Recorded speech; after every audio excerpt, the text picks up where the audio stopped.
L'honorable ministre. Does the Honourable Minister have the unanimous consent of the House to move the motion? D'accord. Agreed. The House has heard the terms of the motion. Is it the pleasure of the House to adopt the motion? Carried. Conformément à l'ordre adopté.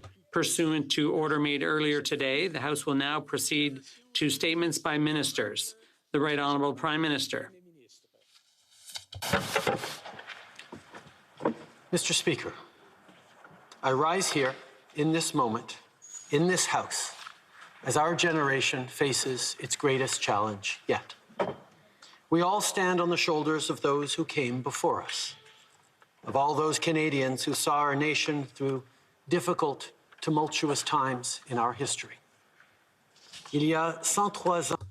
103 years ago today, young Canadian soldiers found themselves in the trenches in France, thousands of kilometers from home. The next day, they mounted on Hill 145 and took part in the final battle for Vimy Ridge. Today, on the eve of this somber anniversary, we remember their courage and sacrifice. We remember those soldiers who shaped the country we know today.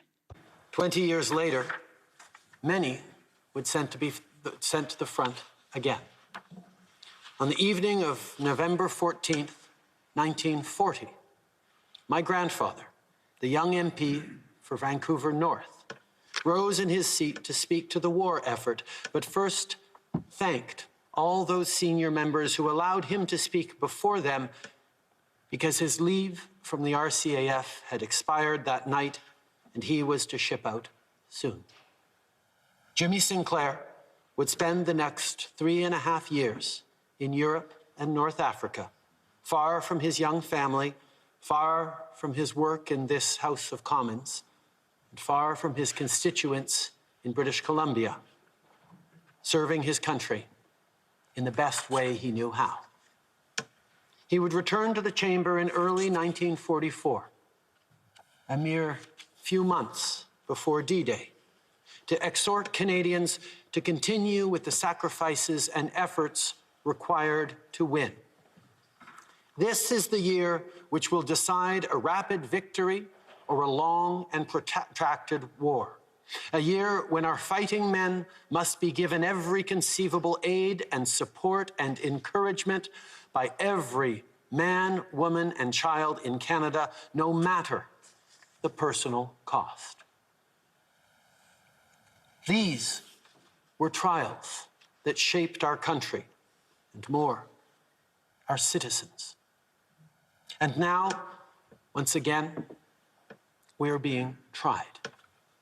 But, Mr. Speaker, this is not a war. That doesn't make this fight any less destructive, any less dangerous. But there is no front line marked with barbed wire, no soldiers to be deployed across the ocean, no enemy combatants to defeat. Instead, the front line is everywhere. In our homes, in our hospitals and care centers, in our grocery stores and pharmacies, at our truck stops and gas stations. And the people who work in these places are our modern-day heroes. Separated from their family, risking their own health, they head to work every day so that we can eat, so that we can heal, so that we can do our part. Because every one of us has a role to play in helping shield our country from the threat it now faces. In hard times, courage and strength are not defined by what we say or do loudly in public, but by the actions we take quietly, in private, like staying home. Even as we stand apart, we stand united in our resolve to do what we must until COVID-19 is defeated. Mr. Speaker, we're here today to enact the emergency wage subsidy. This is the largest Canadian economic policy since World War II. This subsidy will enable Canadians to keep their jobs and get a paycheck during this crisis. That is what we will be voting on this afternoon. This subsidy is based on steps that have already been taken to come to the assistance of Canadians, like loan guarantees to small businesses and the emergency response benefit. Once again, here in the House, we are called upon to support those in need, and I know we will not let them down. Mr. Speaker, as Canada confronts this crisis, we are all called to serve, to fight for and alongside each of our fellow citizens, to fight for someone's mother, for someone's grandfather, for someone's neighbor. Our job as Canadians is to uphold the dignity and sanctity of every single human life, whether they be rich or poor, young or old, ailing or healthy. That is our duty. Without reservation, without pause, we must fight for every inch of ground against this disease. We must be there for one another as we spare no effort to safeguard our collective future. Over the coming weeks and months, we will face a number of obstacles. We will go through periods of uncertainty. Fear and uncertainty will continue to be a part of our daily lives. And unfortunately, together, we will mourn the loss of loved ones. Even if we take every possible precaution, the situation may get worse before getting better. That is the sad reality our country faces. Our determination to put an end to this virus and our commitment to look out for one another will be put to the test. But I know that we are up to the challenge. Canadians are among the most fortunate people on earth. Despite the challenges we have yet to overcome, despite the wrongs we have yet to right, ours is a country where we look out for one another, where we take care of each other. The generosity of spirit and compassion. This was alive long before this virus reached our shores, and it will survive long after it's gone because it is who we are. Monsieur le Président, notre pays. Mr. Speaker, our country is in mourning. Too many families have lost a loved one because of this disease. One of the greatest cruelties of this disease is that it denies us the opportunity to celebrate their lives and grieve among friends and family. On behalf of all Canadians, I want to offer my deepest condolences to those who've lost someone they love to this disease.